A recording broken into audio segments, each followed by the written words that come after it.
Demon-Kissed, Part 6, Cade, Chapter 26. A bit of Cade's humor. Working with vampires sucks, unbearably, and is such a pain in the neck sometimes. Cade Blackbriar.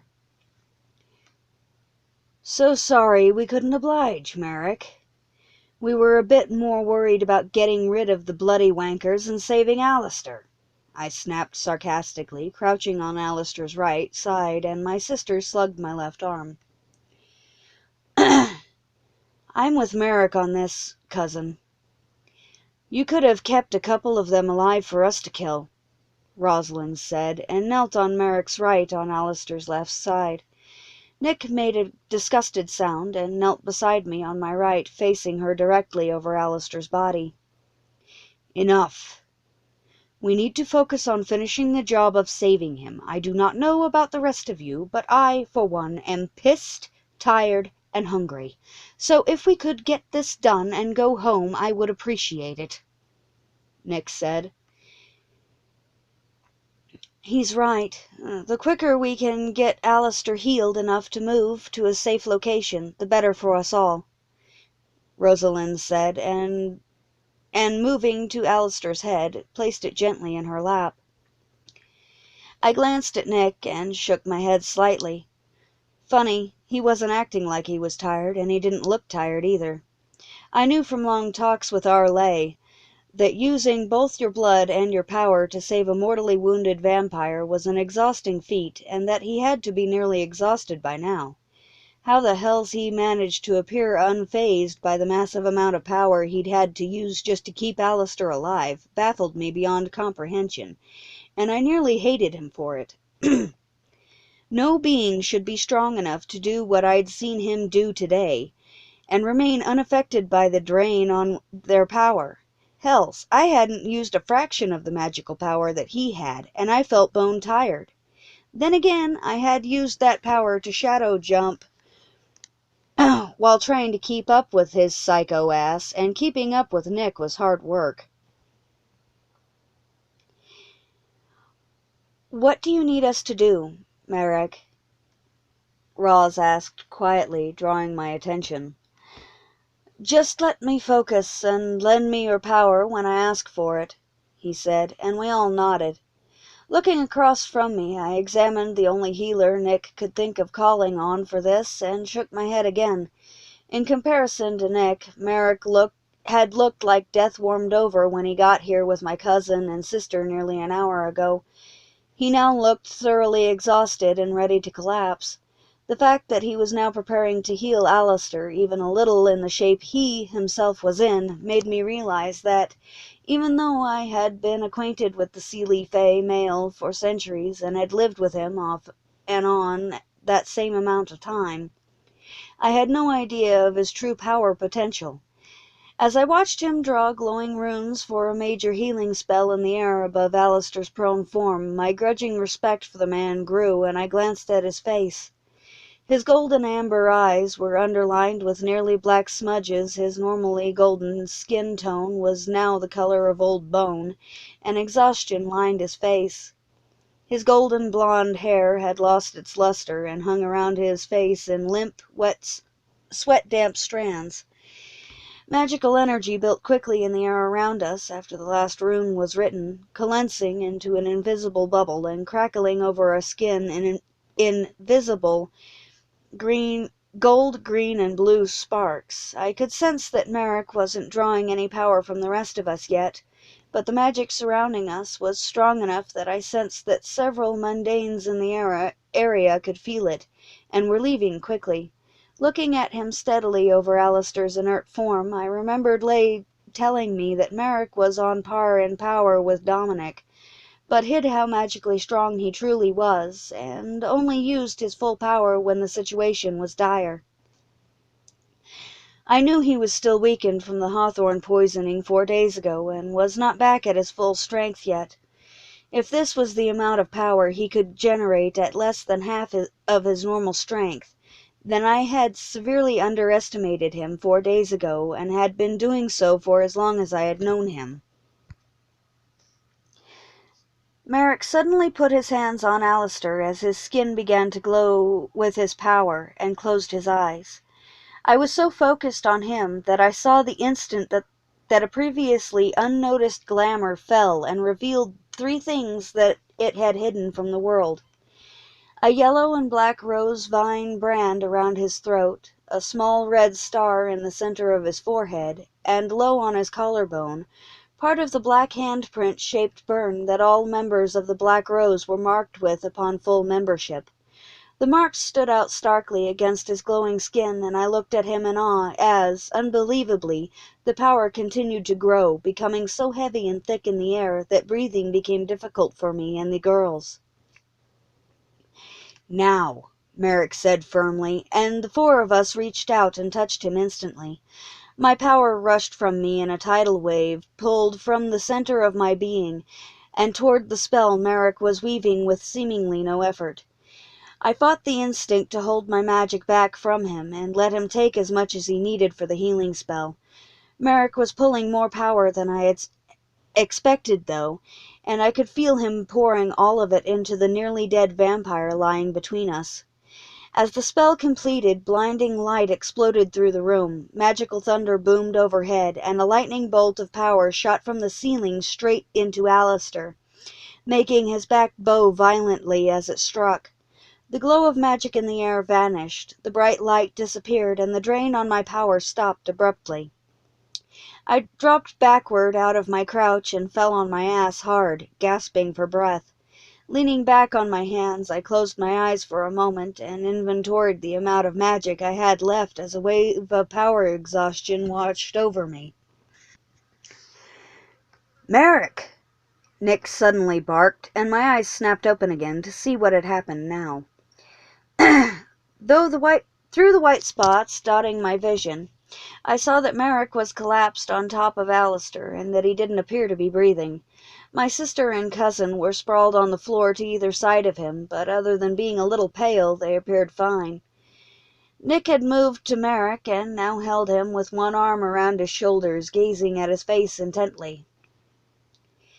"Nicodemus, is Merrick alive?" I asked, as I got up, and he glanced at me. "Who told you that name?" he asked curiously, then returned most of his attention to the man he held and ripped the sleeve of his sweater with his teeth. "What are you going to do, Nick?" I asked, watching him carefully, and slowly moved toward him around Alistair. "What Lay ordered me to do the last time something like this happened," he answered, then added, "Now you answer mine." Shocked understanding froze me for a moment as I watched him slice his wrist with his fangs and press the bleeding wound to Merrick's mouth.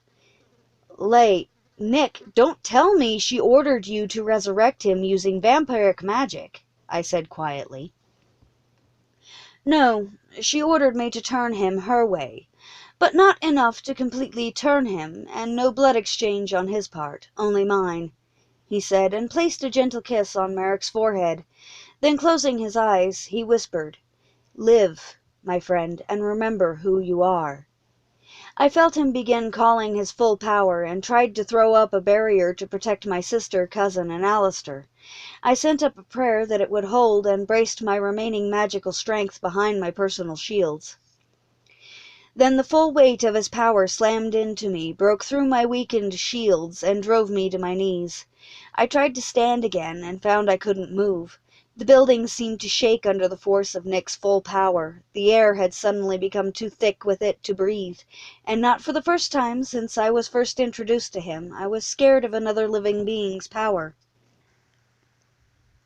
Not Nick himself. I knew he could control his power to the point that for centuries after he became part of the guild, none of his tribe, as Lay had called the guildmates, had known how powerful he was, and often mistook him for a level 8 master, when he was actually as strong as, or stronger than, our Lay had been. Despite what the world in general thought, I knew Nick wasn't crazy. Crazy strong in more ways than seemed right or mortally possible? Sure. But Nick wasn't crazy, and he had more control over his overwhelming power than anyone I had known since I learned what my warrior princess was, and I had dearly loved what that battle-crazed female had been. I viewed Nick as a bond brother, an integral part of my deceased mate's life and heart. Lay had feared little in this world before she died, but she had feared for so much. Her children, her mates, her guild, and above all else, she had feared for Nicodemus Dominic Grant. She had spoken to me often about the other men in her life before we were mated, and the number of her potential mates within the guild had seemed to be of great concern to her whenever she spoke to me of her guild.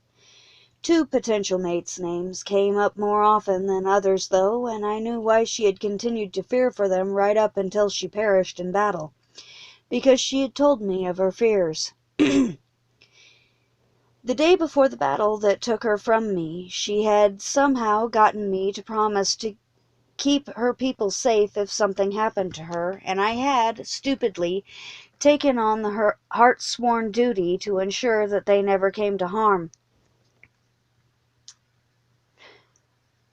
She had then asked me to keep an eye on her Nick, and ensure that he never fell into enemy hands, and to keep the world safe from him.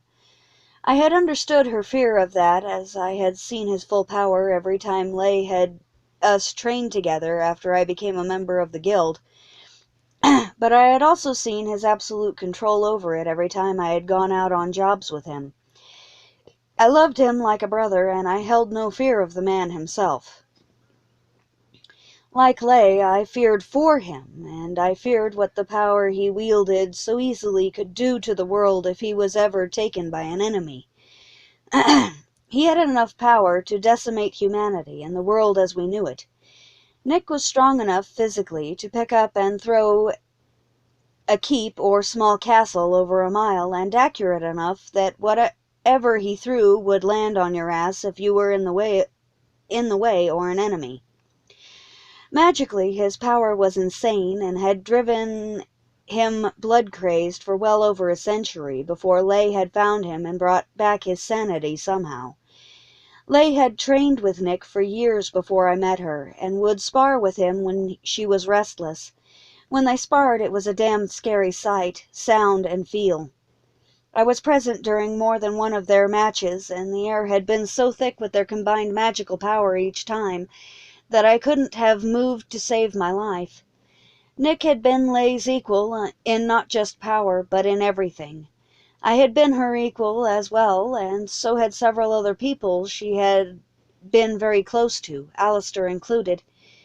It was my heart-sworn duty to Lay to make sure that everyone remained safe and that Nick was never used against us. I had sworn to her that I would make sure that that would never happen. I hadn't told her that I would use every means except death to ensure this, but I think she had known that and accepted that I would never kill Nick unless I had no other choice. I had heard from Lay that there was only one recorded Grand Master, and that his name was Lucas Legrand. The man had won that title by having 7 other bloodlines directly connected to his, and being nearly as powerful as a god. A 12,000-year-old rumor had it that he got his ass handed to him by Nick or someone that looked like him, and had been mortally wounded in the fight. I was the one spreading that rumor, of course, and Lay had told me that the Blood Council had no recorded level above a Grandmaster Vampire. However, I had seen both Lay and Nick kick Lucas's ass to the hells and back, just because both of them were bored and wanted to see who was stronger, one of them or him.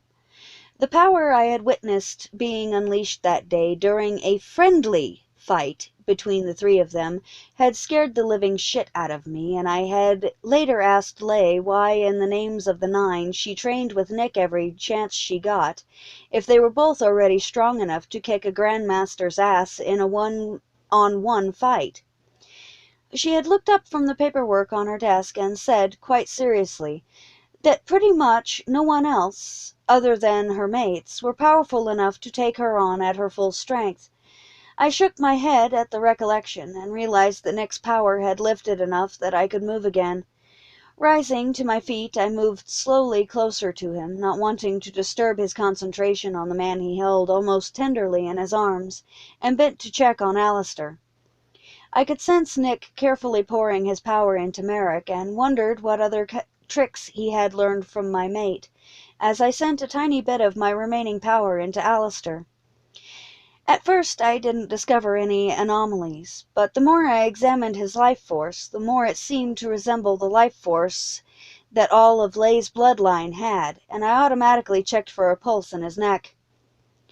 There it was, beating strong and steady under my fingers, when I knew he had been turned by someone else over 400 years before Leigh had even been born.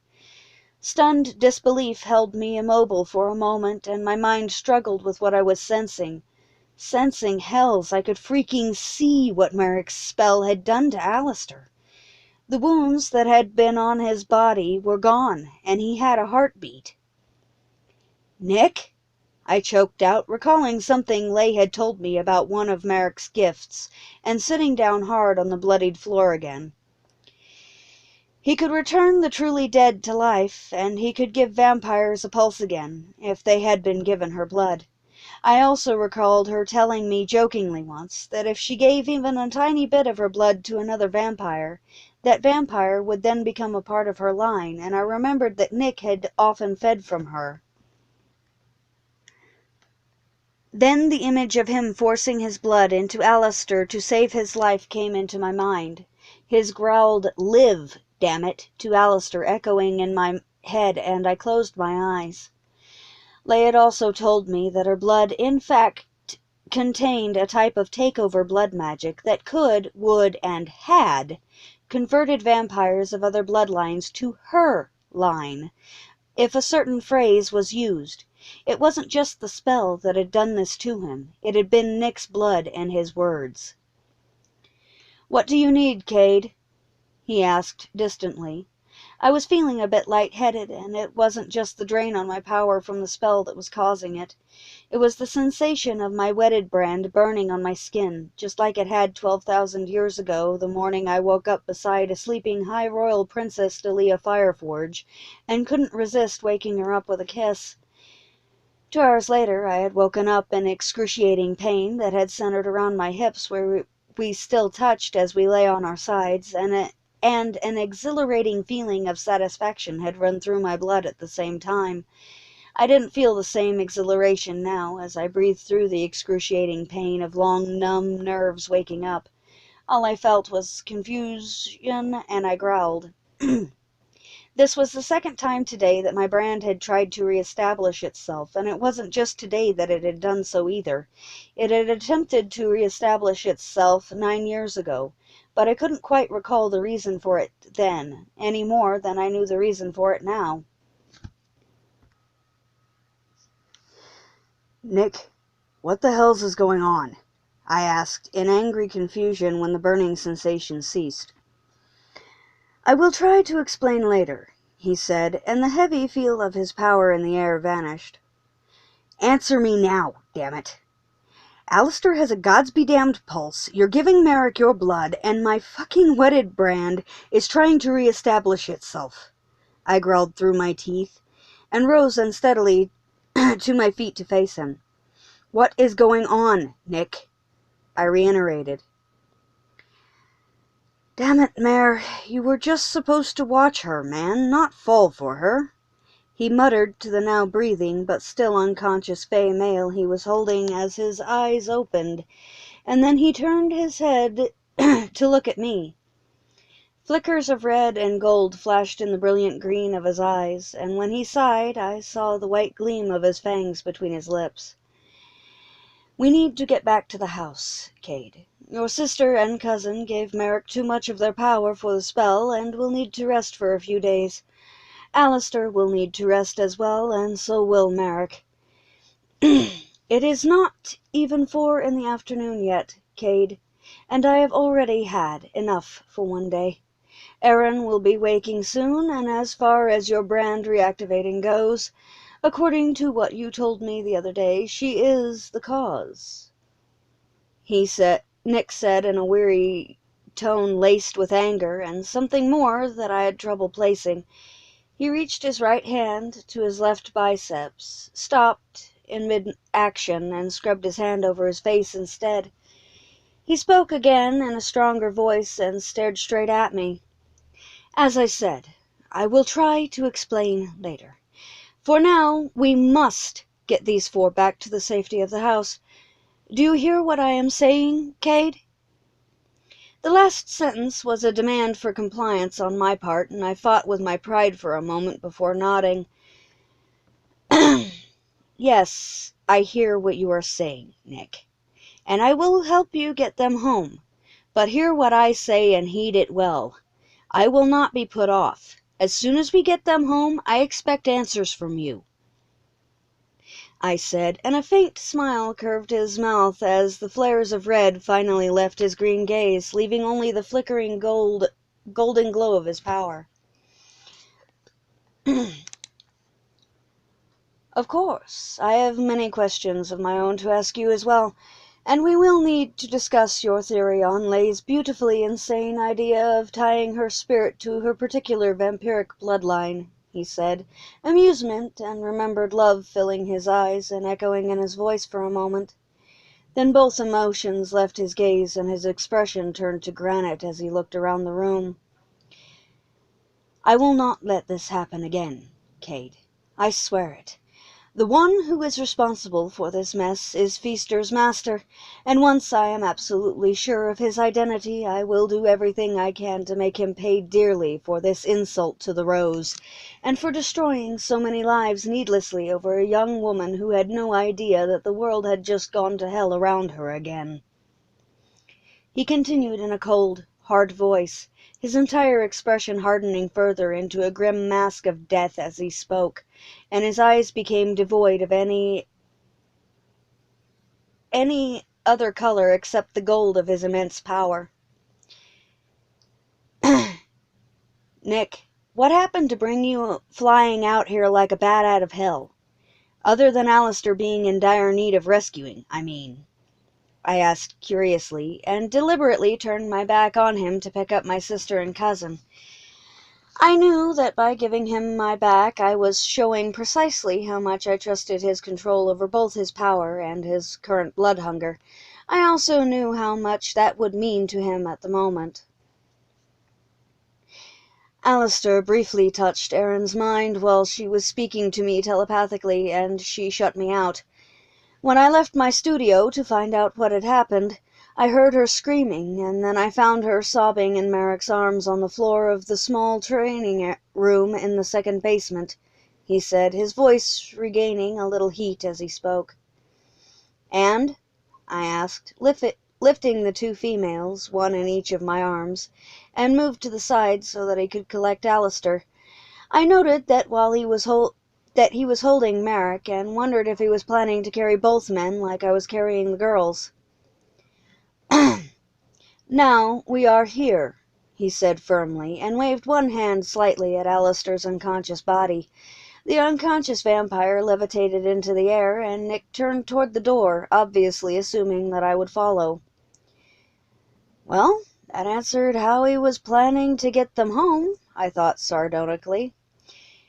His continued, almost casual use of power was disconcerting to say the least, as I knew he had to be exhausted, not to mention hungry, after the stressful events of the last couple of hours, and I wondered how he did it.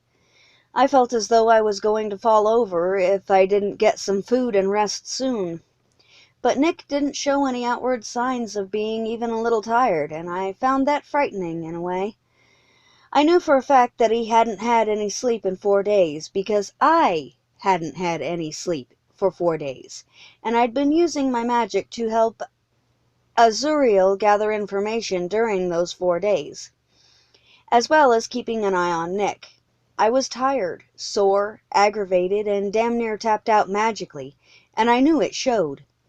I'd been close to useless if we ran into any more trouble this day, and I hoped that we could make it the 5 city blocks back home without incident. Nick snorted out a laugh, and I looked at him curiously, then asked, "What?" Tracker, Hunter, and Knight will be meeting us at the house, he said. Why did you call those three in again? I asked, then growled in pain as my brand began to burn again. I didn't. They decided to come and lend their assistance all on their own, he said. Great. Will the others also be heading our way? I said, and picked up speed as the green stone mansion we called home came into view. No, however, Shadow has informed me that he will be taking your place at the club tonight, he said, and I sighed. I had been looking forward to going to work tonight all week. I was a dance floor manager / performer at Fantasy 4 nights every other week, and enjoyed my job immensely. The news that I would not be going into work tonight was both a relief and a bit disappointing, as I'd had something very special planned for the floor show taking place in the disco part of the club, and I now wouldn't be able to perform on Dante's stage. You did inform him that I'd planned to work the Inferno floor, right? I asked. No, he answered, and gave a low, evil-sounding laugh before continuing. I thought it might be more fun to let the Chimera Shifter discover that all on his own. He does know that I'm also a performer at the club and not just a manager, right? I asked, shaking my head and climbing the steps to the front door behind him. Oh, he knows, but he thinks you perform with your magic, not with your grace as a dancer, he said, and chuckled evilly. And some people claim that foxes are deviously evil. At least I've never sent anyone into a situation that they only had a vague understanding of. Cats were the epitome of evil genius when they wanted to torture someone, I thought. So Shadow will be taking my place on the stage of Dante's Disco Inferno, with no idea as to what the hells is expected of him, I asked, and he chuckled again as he opened the door. He should be able to figure it out when he gets there.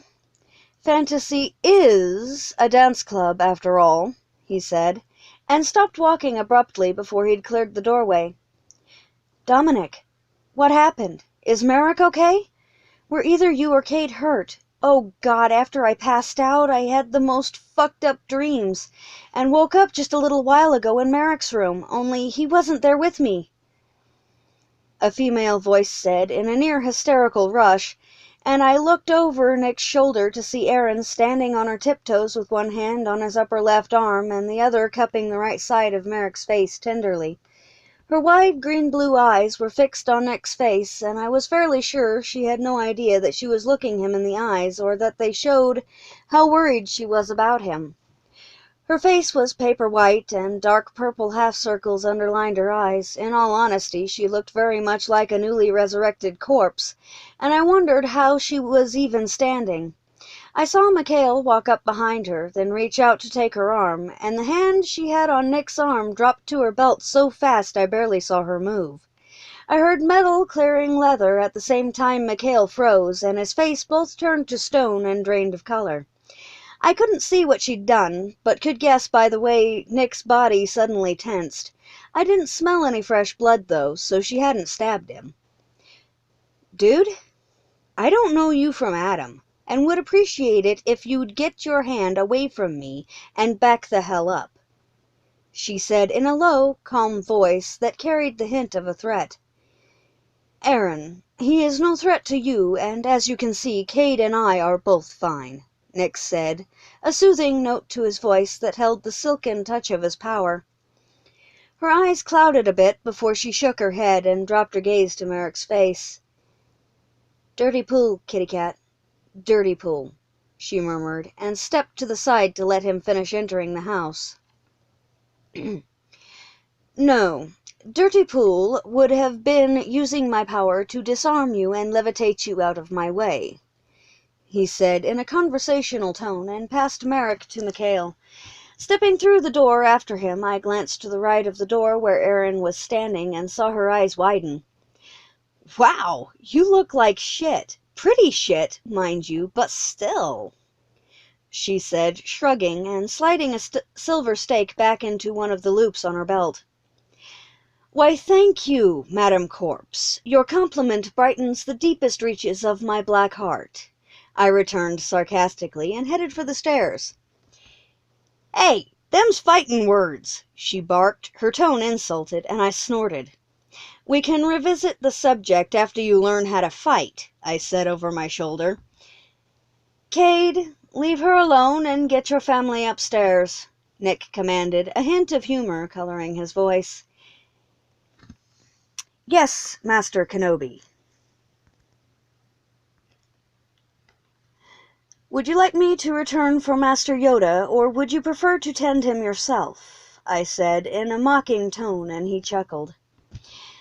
"Go, I will see to Yoda. May the Force be with you, young Skywalker," he said, and waved me up the stairs. Chuckling a bit myself at the geekiness of our exchange, I took the steps 2 at a time and held the girls close to my chest.